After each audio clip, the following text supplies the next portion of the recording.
boa tarde a todos vocês.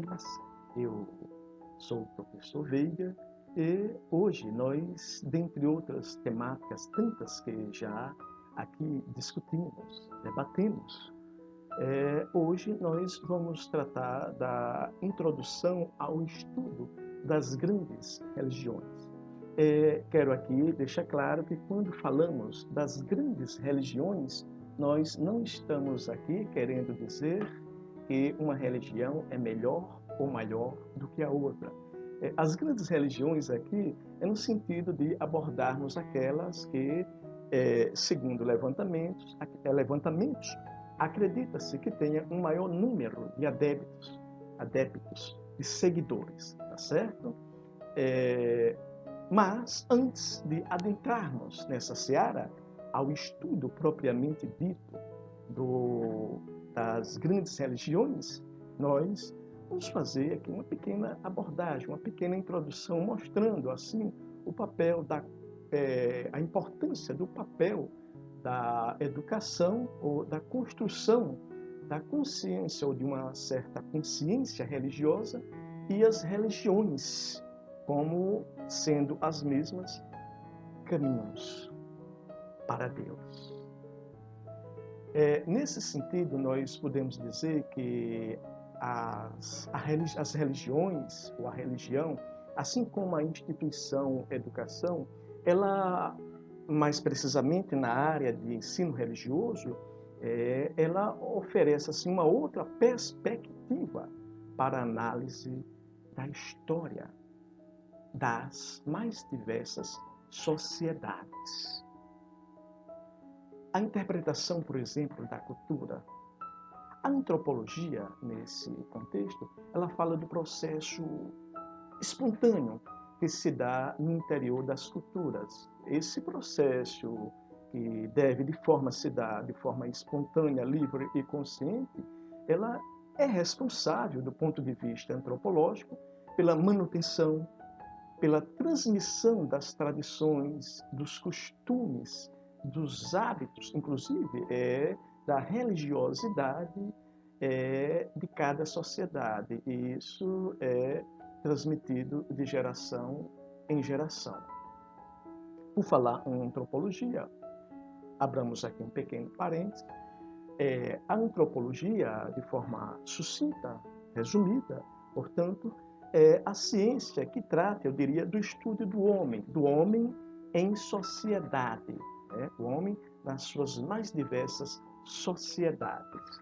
E aí, dentro de cada sociedade, a antropologia encarrega-se desse estudo da sua cultura, das suas tradições, dos seus costumes, das suas características, da sua religiosidade.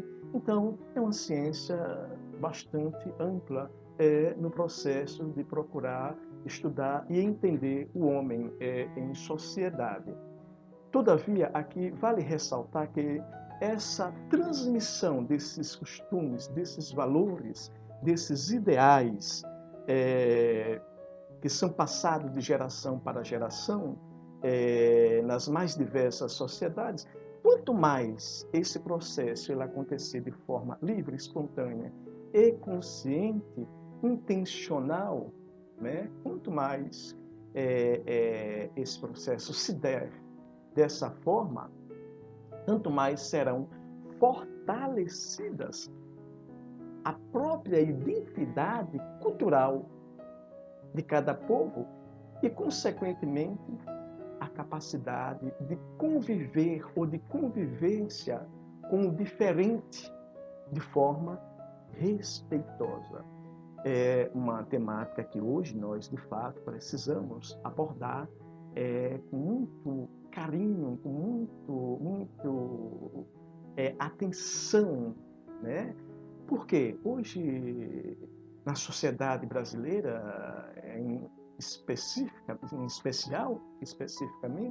nós temos presenciado um verdadeiro festival, se é que nós podemos assim colocar, de falta de respeito às diferenças, às individualidades, às particularidades, sejam elas pessoais dos nossos pares, seja ela cultural, seja ela religiosa.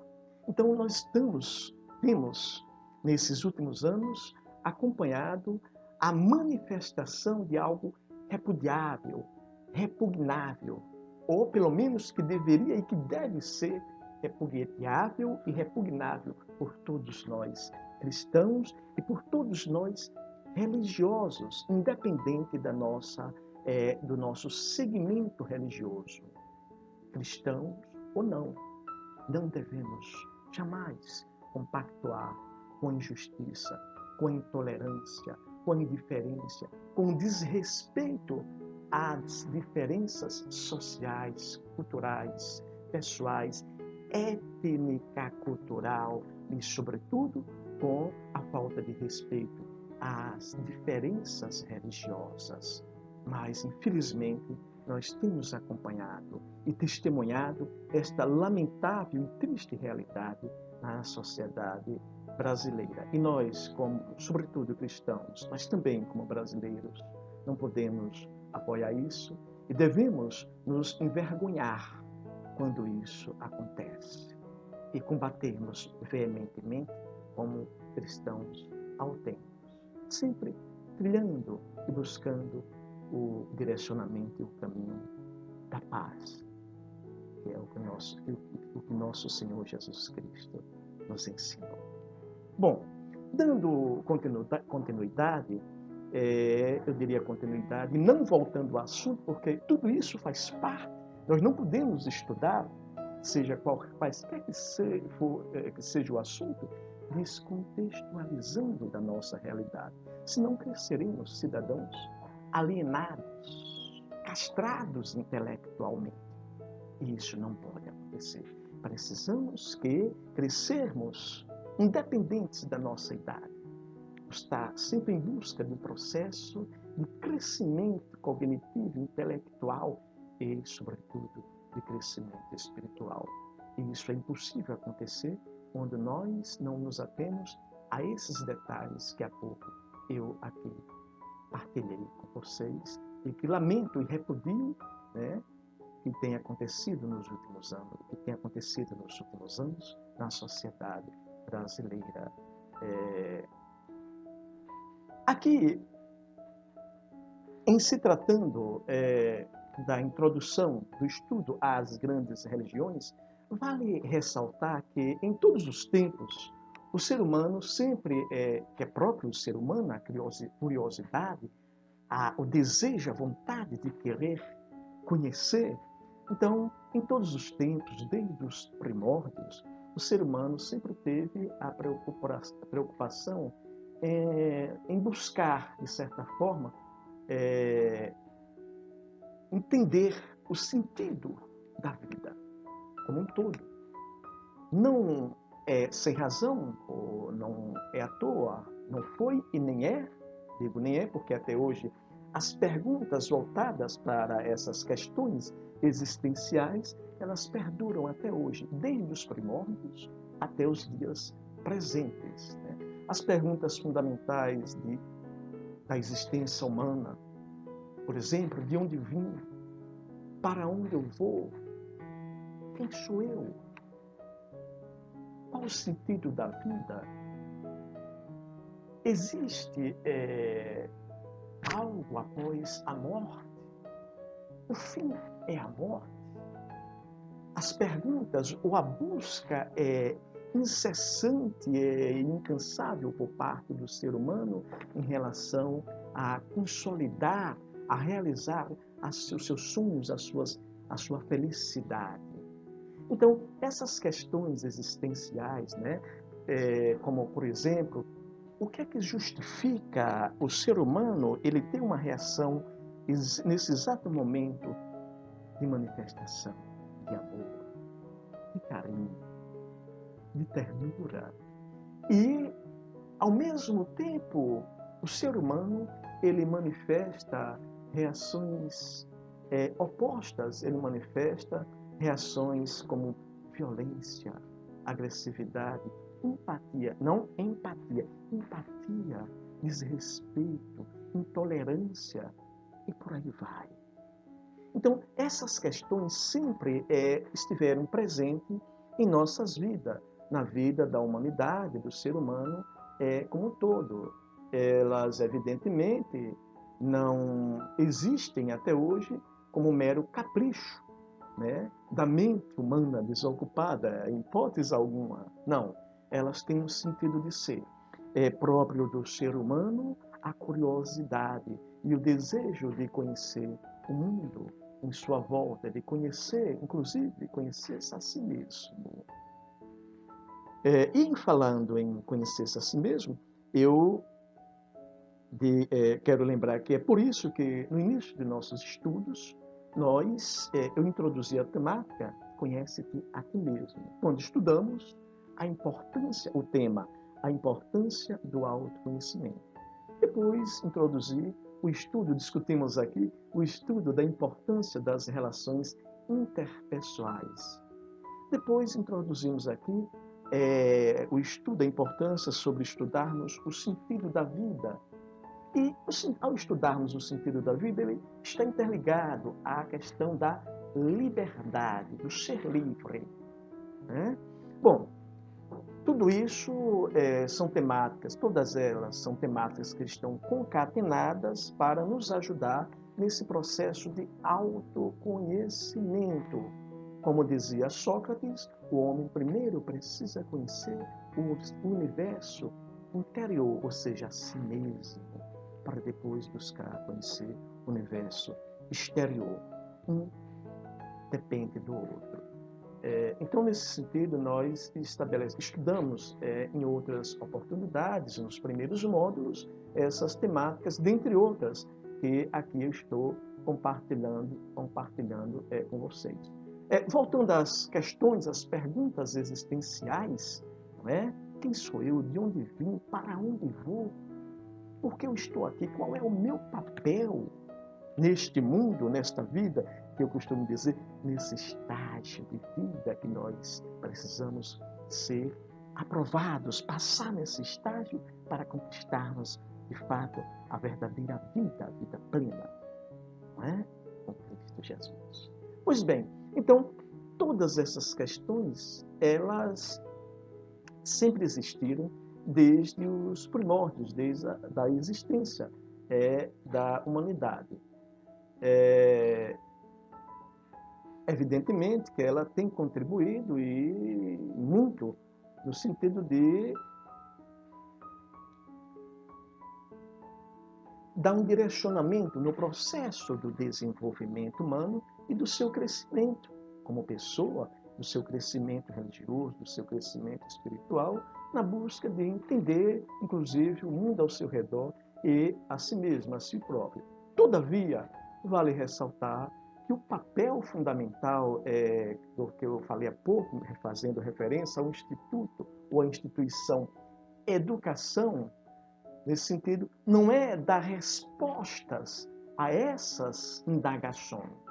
Cabe à religião, nesse contexto, assim como à instituição educação, na sua área, na sua disciplina específica, abrir, eu diria, a educação e a religião teriam um papel fundamental, essencial no sentido de abrir possibilidades de respostas, de criar alternativas, de intermediar o ser humano, as pessoas, na busca ou no processo de busca por essas respostas que até os dias de hoje são feitas, as perguntas que até os dias de hoje são feitas, né? Para que, nesse contexto, o sentido da vida ele não se limite apenas à própria vida. Para que o sentido da vida ele vá além da própria vida, ou seja, para que nós entendamos que o sentido da vida vai além da própria vida. Isso é por demais importante.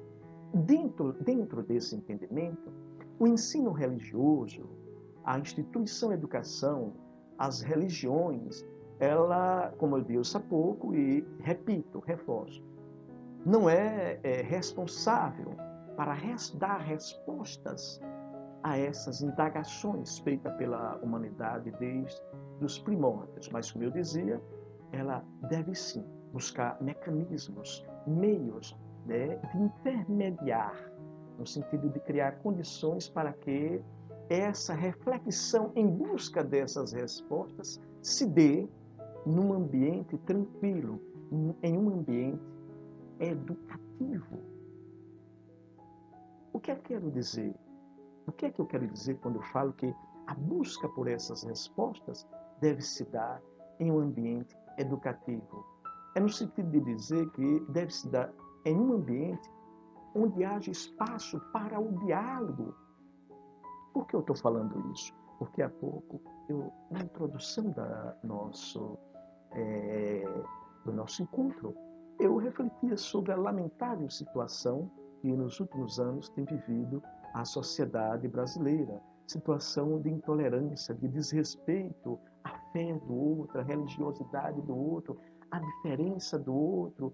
Essa segregação, que é um tema, segregação religiosa, que é um tema que nós discutiremos, vamos discutir em outro bloco. Né? No Brasil, existe uma segregação religiosa silenciosa, inclusive instigada por muitos líderes, ou entre aspas, líderes, pessoas que se dizem líderes religiosos, que estão completamente na contramão do caminho de Deus, do projeto de Deus. É por isso que no início da introdução, a antropologia nos diz que a busca por respostas e para entendermos a vida do homem nas mais diversas sociedades, ela deve se dar de forma livre, espontânea e consciente. Da mesma forma que as nossas convicções religiosas, elas devem se dar de forma livre, espontânea e consciente. Senão, nós tendemos a ser marionetes, títeres de supostos líderes religiosos que, na verdade, suas pregações têm como pretensão ou estão voltadas às suas pretensões ou interesses pessoais, quando não da denominação religiosa ou da igreja que ele representa, indo completamente na contramão daquilo que representa o projeto de Deus Pai.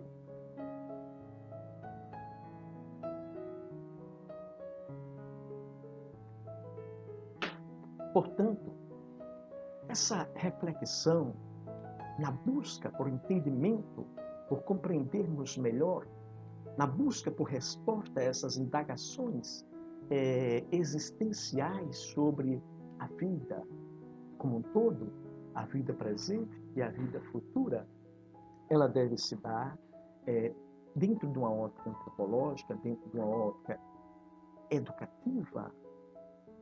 Ela deve se dar em um ambiente educativo, no sentido de que seja um ambiente onde haja espaço para o diálogo aberto, livre, espontâneo, consciente, onde haja espaço para o debate, onde haja espaço para as opiniões, onde a gente tenha a maturidade e a capacidade de ouvir a opinião do outro, mesmo que a opinião do outro seja contrária à nossa, mas precisamos ouvir. Ninguém é dono da verdade. Às vezes, aquilo que a gente acha que o outro está falando é errado, mas quando a gente para ouvir, ele está falando a mesma coisa que a gente, só que em outra linguagem. Por isso que é importante construirmos esse espaço de diálogo aberto, franco, livre, espontâneo, consciente. Um espaço de debate, um ambiente onde haja espaço para pesquisa e para a síntese pessoal e coletiva.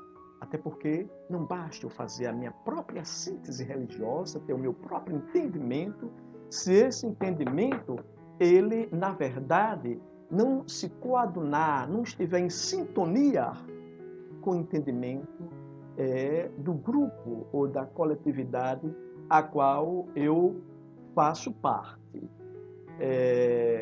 Portanto, gente, é por demais importante que nós façamos essa reflexão. E por isso que antes de nos introduzirmos no estudo das grandes religiões, que eu estou fazendo essa abordagem. Senão, nenhuma característica ou tema religioso ou religião que apresentássemos aqui faria o menor sentido. Não é estudar religião por religião, não é estudar os mais variados tipos de religião.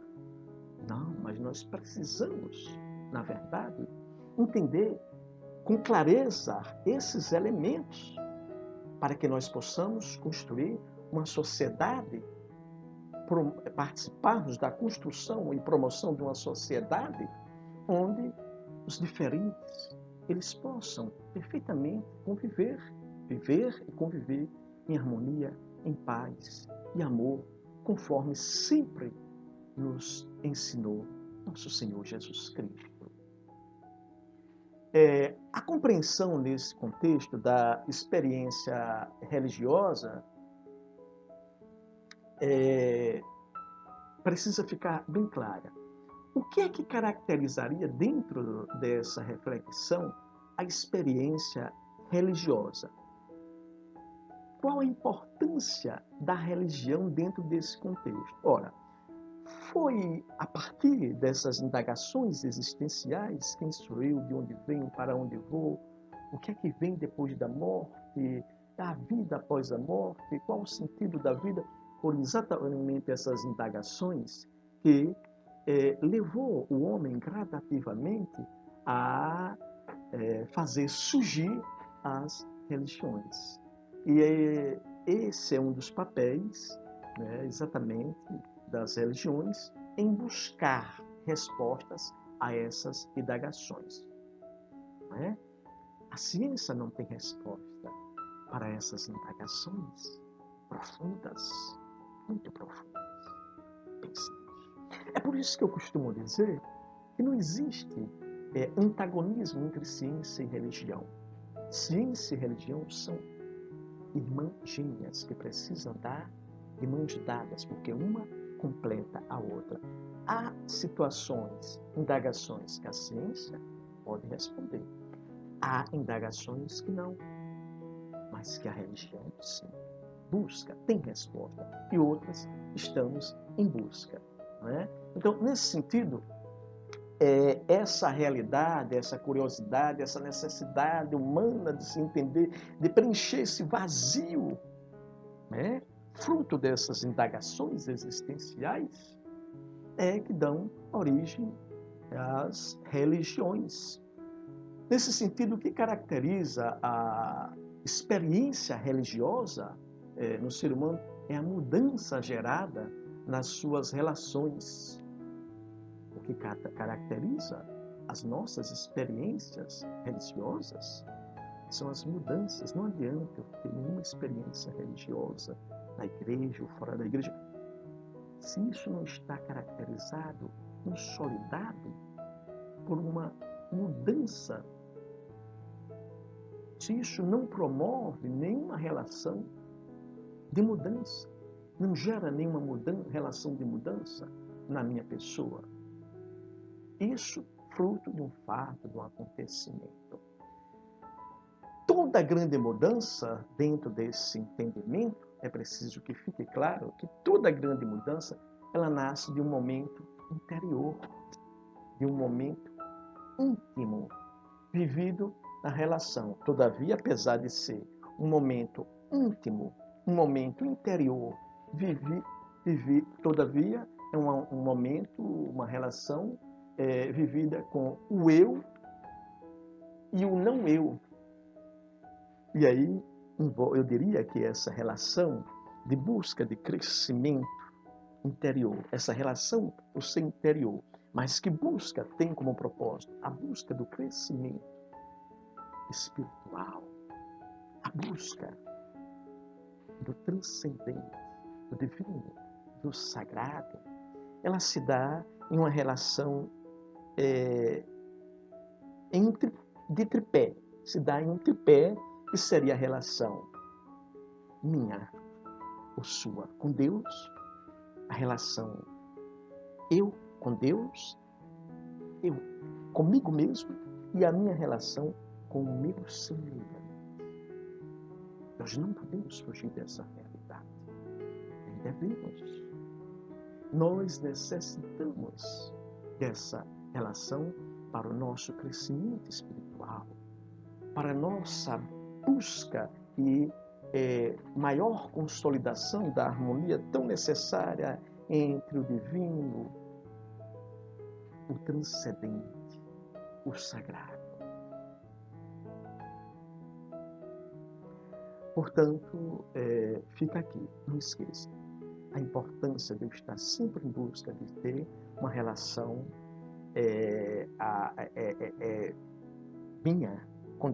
sempre está dando ênfase à minha relação com Deus, que é diária, é constante, é permanente. A minha relação comigo mesmo, lembrem-se das aulas, dos encontros anteriores, a minha relação comigo mesmo, que trata-se da relação intrapessoal. Lembram dos blocos anteriores? E da minha relação com o meu semelhante, com o outro, das minhas relações interpessoais. Bom, nesse sentido, nós podemos aqui ressaltar com ênfase, com veemência, dizer que a religiosidade ela é inerente ao ser humano. Ou seja, o que eu quero dizer quando eu digo que a religiosidade é inerente ao ser humano? Eu estou dizendo que a religiosidade ela é uma característica, ela é própria, ela faz parte do ser humano. Mesmo daqueles que a neguem. Mesmo daqueles que a neguem. Ora, agora, qual é a diferença? A diferença é que tem pessoas que cultivam essa religiosidade. E eu costumo dizer que nós, ao nascermos, nós nascemos com um eu religioso dentro de nós, que nos é presenteado e agraciado como graça de Deus na sua infinita bondade e misericórdia. A diferença é que, como a religiosidade ela é inerente ao ser humano, qual seria a diferença? É que tem seres humanos que cultivam essa religiosidade, tem seres humanos que cultivam menos ou mais ou menos, não dão a devida importância, cultivam quando pode ou quando tem tempo, e tem seres humanos também que não cultivam a sua religiosidade, ou, como eu costumo falar, o seu ser religioso, que ele é inerente, nós nascemos com esse ser religioso como presente maravilhoso de Deus em nossas vidas. Precisamos cultivar, por demais, esse ser religioso. Todavia, nós precisamos, como eu dizia há pouco, em outras palavras, educarmos. Se não educarmos este ser religioso que nós nascemos com ele, ou essa religiosidade que é inerente ao ser humano, nós estaremos empobrecendo a própria humanidade do ser humano. É nesse sentido que eu digo que a instituição educação, sobretudo nessa seara, a disciplina de ensino religioso, assim como as religiões, deve criar as devidas condições para que as pessoas elas possam interpretar suas experiências religiosas, ou melhor, saber interpretar as suas experiências religiosas. Para isso, é importante que elas saibam interpretá-las e as traga para o nível da consciência, da razão. E assim, só dessa forma é que se é possível que nesse ser, nessa pessoa, as mudanças, transformações significativas aconteçam na sua própria vida e nas relações com o seu semelhante, com Deus e nas suas relações sócios religiosas, inclusive com outras pessoas de outras denominações religiosas. A segregação religiosa no Brasil é tão grande que, se você for da minha igreja, eu lhe trato como irmão. Mas se você não for, você não é meu irmão. Como se nós não fôssemos filhos do mesmo Deus, do mesmo Pai. Todos vocês são meus irmãos e irmãs, independente da sua crença, da sua fé, da sua religião. Todos vocês são meus irmãos, todos vocês são meus irmãos. Do abraço, coração, todos vocês, independente da sua crença, da sua religião. Vocês são meus irmãos. E é esse sentimento e essa consciência que nós precisamos construir e promover na sociedade brasileira para acabarmos com essa segregação religiosa que existe entre igrejas e de igrejas isso transferida para as pessoas, de pessoas para as pessoas, de forma que as pessoas deixam de tratar os seus irmãos como deveria. E com isso nós estamos perdendo tempo, gente. Não vamos perder tempo. Não vamos perder tempo. Vou citar aqui um exemplo tão interessante de um autor que é tido como um dos maiores gênios da nossa contemporaneidade, já está com Deus, Stephen Hawking. Stephen Hawking, ele, ainda no seu leito de morte, ele dizia o seguinte, que ele tinha 7 bilhões, mais de 7 bilhões de dólares. Estava numa cama, estava à beira da morte. Ele estudou o universo e viu as belezas que nele existem. Mas ele disse, ora, o universo, ele não teria nenhuma importância se nele, mesmo que fosse nesse pedacinho do universo que nós chamamos Terra, o universo não teria nenhuma importância se nele não existissem as pessoas que eu amo. Olha que lindo. O universo não teria nenhuma importância se nele não existisse as pessoas que eu amo. O amor, gente. Não esqueçam, esse é o maior dos mandamentos que Cristo Jesus nos ensinou.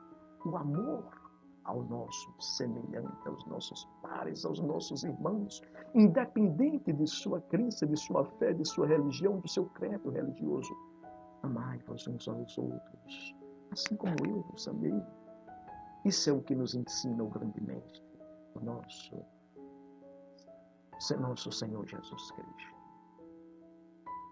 Bom, nos introduzindo ao estudo, hoje nós falamos que vamos nos introduzir ao estudo das grandes religiões. Vou procurar ser sucinto para que esse encontro ele não prolongue, não leve muito tempo, não tome muito tempo.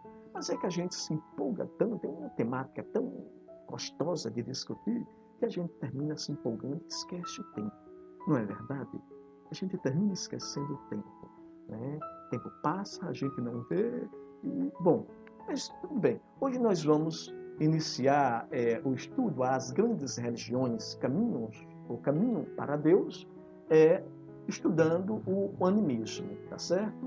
O animismo é a religião ou a crença religiosa denominada de animismo. O animismo ele é um termo de origem latina, né? Em latim, a palavra animismo se pronuncia animus, que aportuguesando, ou seja, traduzindo, animus significa alma, vida. Tudo aquilo que tem ânimos, tem alma, tem vida, é como se tivesse um espírito. Pois bem, partindo desse entendimento de que o animismo prega, nós buscamos analisar, de fato, esse segmento religioso, e o animismo, ele, dentro de um conceito, nós não vamos nos aprofundarmos muito nessa seara para não confundir vocês, mas dentro de um conceito antropológico, o animismo seria a cosmovisão em que entidades humanas, olha, a cosmovisão seja uma visão mais ampla, macro, né? A cosmovisão, portanto, o animismo seria a cosmovisão dentro do entendimento antropológico, seria, já expliquei o que seria antropologia, seria a cosmovisão de que entidades não humanas, inclusive, não humanas, como animais, plantas, objetos inanimados ou fenômenos da natureza, segundo o animismo, dentro dessa cosmovisão, todos esses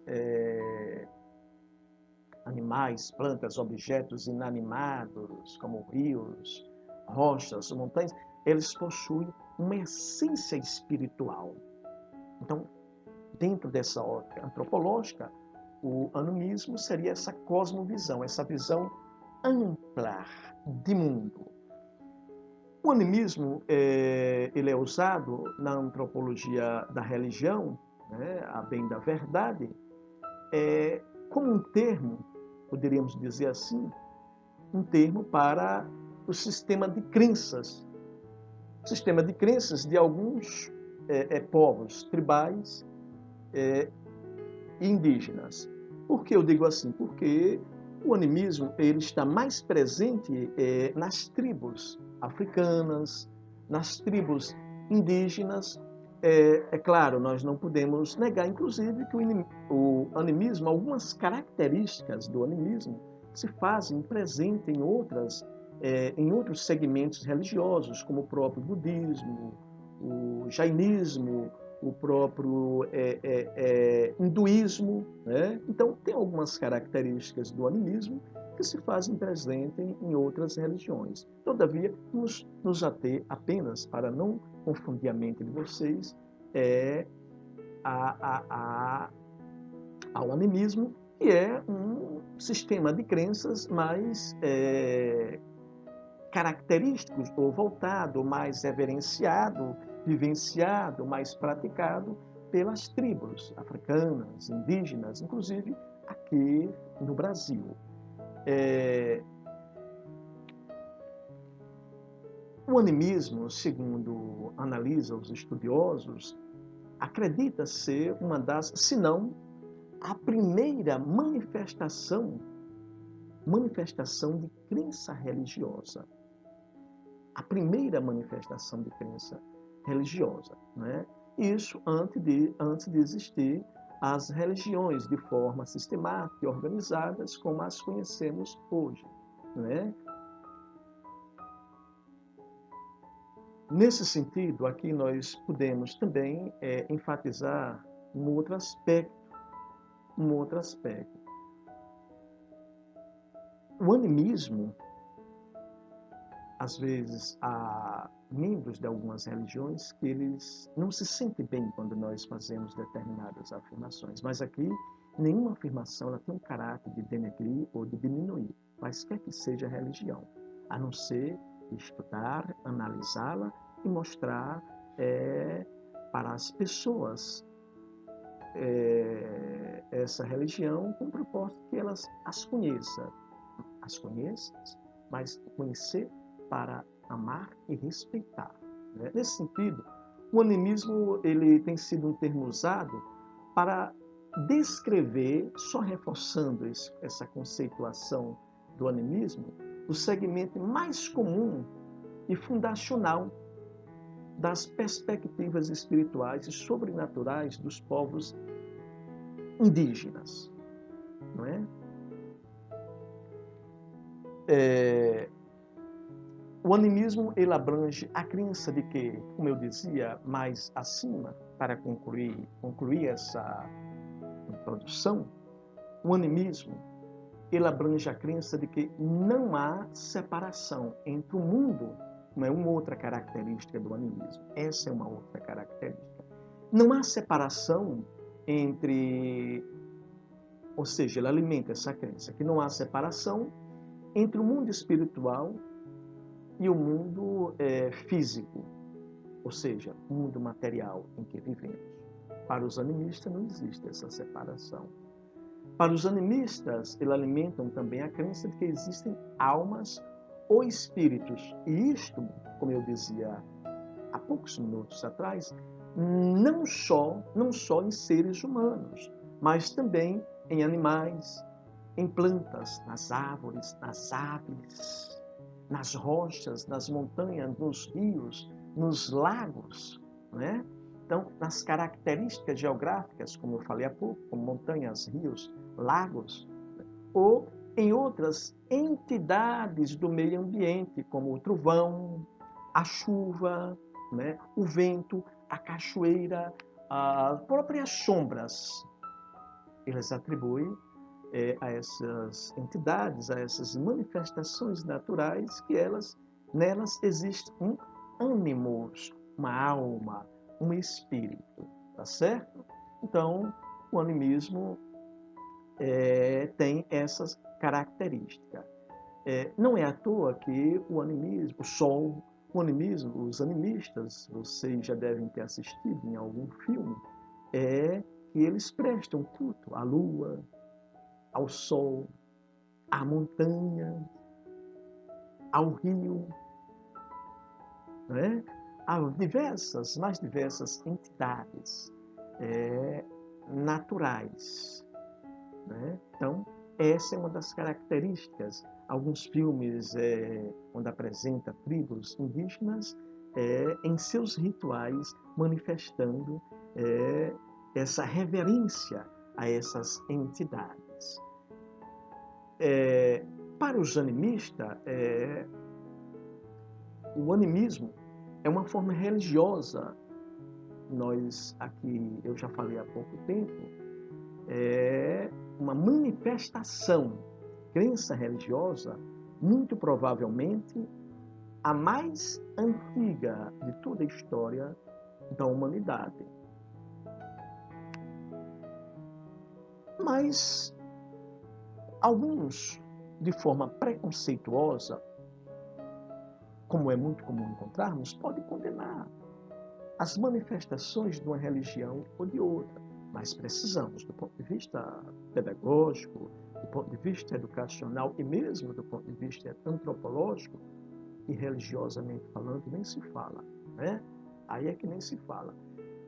Nós precisamos entender que, como manifestação mais antiga de crença religiosa, e com esses rituais, esse entendimento, esses povos, essas tribos, eles simplesmente buscavam entender o significado das coisas, buscavam entender o significado pleno da vida.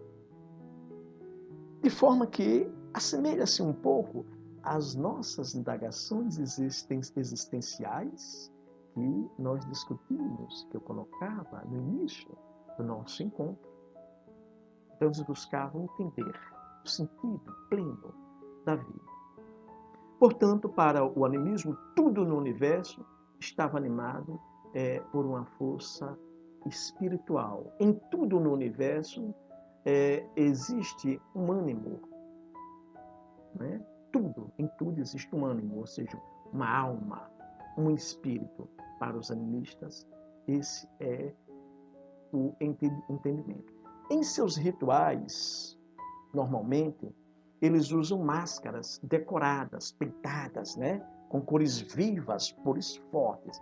Acho que vocês já viram isso em algum filme, alguma tribo indígena, em algum ritual, alguns integrantes da tribo usando máscaras as mais diversas possíveis, com cores fortes, que inclusive se destacavam e coisa do gênero.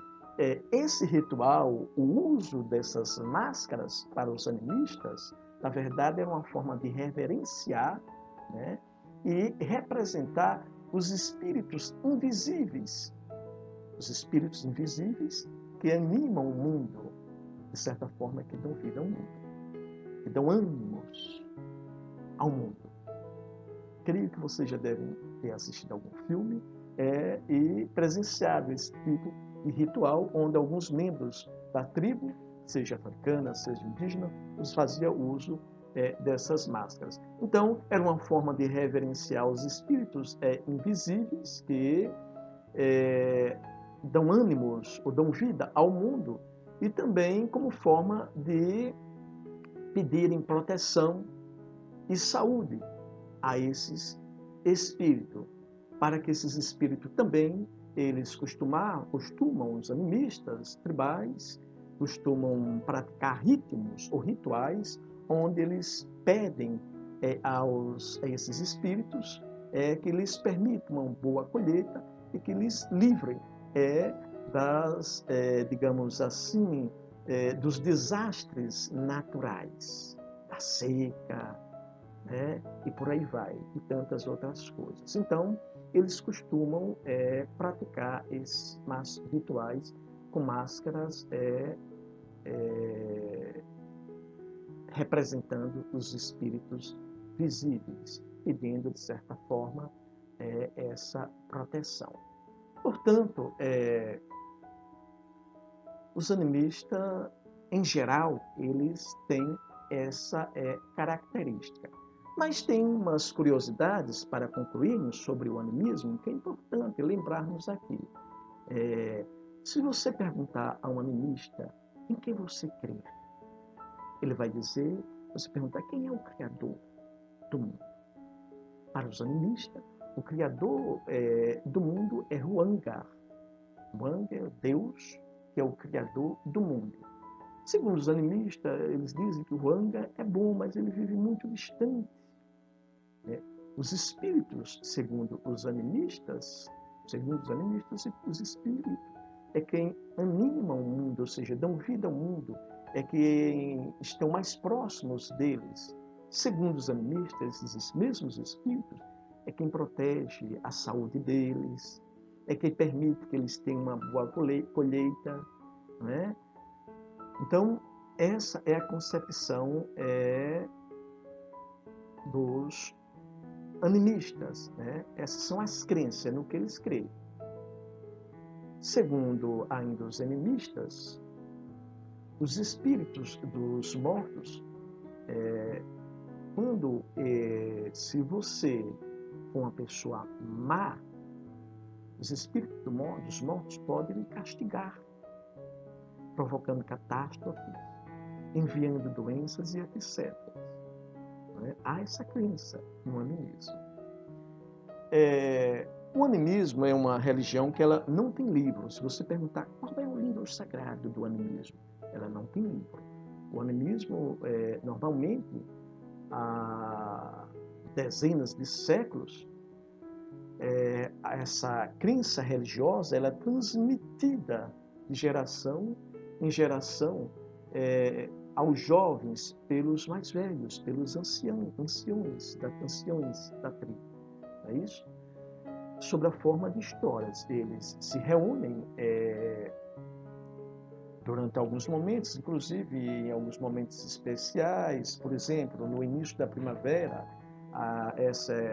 eles promovem a principal festa do animismo nas tribos, né, para os animistas, uma festa para homenagear Huanga, que veremos um pouquinho melhor isso mais na frente. E nesses momentos, e em outras ocasiões, eles promovem nessas confraternizações uma espécie de sarau. Nesse sarau, os anciões, os mais velhos, eles transmitem os valores, as crenças, as características, os etos e ritos dessa crença religiosa dos mais novos para os mais velhos. E, dessa forma, eles vão guardando esses valores, esses conhecimentos, essas crenças religiosas e dão continuidade à sua religiosidade, à sua crença religiosa. Portanto, o animismo, em suma, não tem livro sagrado. Alguns dos gestos desse grupo denominado de animista, muitas vezes, eles invocam os espíritos para que esses espíritos venham protegê-los. Muitas vezes, eles festejam os mortos, para que os seus espíritos, ou seja, o espírito dos mortos daquela determinada tribo, os seja favorável, né? Os protejam igualmente. Se nós perguntarmos a um seguidor dessa crença animista, qual é o lugar onde vocês rezam? O local de oração de vocês. Os animistas, as tribos, eles não têm uma casa ou casas especiais como as igrejas sistematicamente organizadas hoje, as religiões organizadas hoje, que é a igreja, o templo. Eles não têm um local específico, uma casa para reunirem-se e rezar. Não, não. Na verdade, nas festas que normalmente acontece na praça da aldeia, eles costumam manifestar as suas orações, o seu ritual de oração aos espíritos, dada a sua crença, tá certo? Quando se trata de festa, como eu falei há pouco, dentre outras, a mais importante festa para os animistas, na verdade, ela acontece uma vez por ano no início da primavera, né? Onde eles fazem uma grande festa para pedir a quem? Ao Deus Criador de todas as coisas para os animistas, que é Huanga, para que Huanga os proteja contra as catástrofes, né? E os dê boas colheitas, grandes safras, saúde e por aí vai. Para vocês terem uma ideia, quando alguém numa tribo está doente, o que é que acontece? Eles chamam o xamã para que, com ervas e orações, o xamã expulse o mau espírito que está causando, provocando aquela determinada enfermidade na pessoa. Por hoje, nós ficamos por aqui. Eu quero dizer a vocês que é uma alegria muito grande estar com vocês. Espero que o nosso encontro vocês tenham gostado e estou aqui à disposição sempre de vocês para qualquer dúvida. Aqueles que tiverem curiosidade de rever os temas anteriores, é só clicar e no YouTube. Quem não tiver o link do canal, o nome do nosso canal é Teólogo Veiga, Conversando com Deus. Mas se você entrar no YouTube e colocar já lá Teólogo Veiga, já aparece. E aí você pode rever os outros temas que já discutimos. Ou quem não viu, querendo ver, espero que vocês gostem. Portanto, nós ficamos por aqui e quero agradecer a presença de todos que estão acompanhando e assistindo às nossas conversas. É bom conversar, mas não esqueça do mais importante. Vivemos no mundo e vivemos em tempos difíceis. Não esqueça. Precisamos construir uma cultura de paz e de amor. E essa cultura, ela começa pelo respeito e pela empatia. Esqueça, não sejamos hipócritas, porque o que mais a gente tem escutado desde o início dessa pandemia é a palavra empatia. E eu volto mais uma vez a questionar, será que quem fala a expressão empatia sabe o seu significado? E o mais triste, será que quem sabe o significado está colocando em prática a palavra empatia? Se está, porque estamos vivendo um momento tão conturbado na sociedade brasileira. Não esqueça, a sociedade é reflexo dos nossos comportamentos, das nossas ações. Deus, nosso Pai Todo-Poderoso, nos abençoe, nos proteja e construa e semeie e plante, nude em nossa mente o seu amor para que sejamos capazes de ter empatia verdadeiramente e de termos amor e respeito pelos nossos irmãos, independente das suas diferenças religiosas, étnicas, de cor, diferença de sexo, qualquer que seja a diferença. Precisamos viver numa sociedade de paz. E isso começa pelo amor. Ou melhor, começa pelo respeito e pela empatia. E concluo aqui com as sábias palavras do grande mestre. Amai-vos uns aos outros, assim como eu vos amei. Um beijo no coração de cada um de vocês.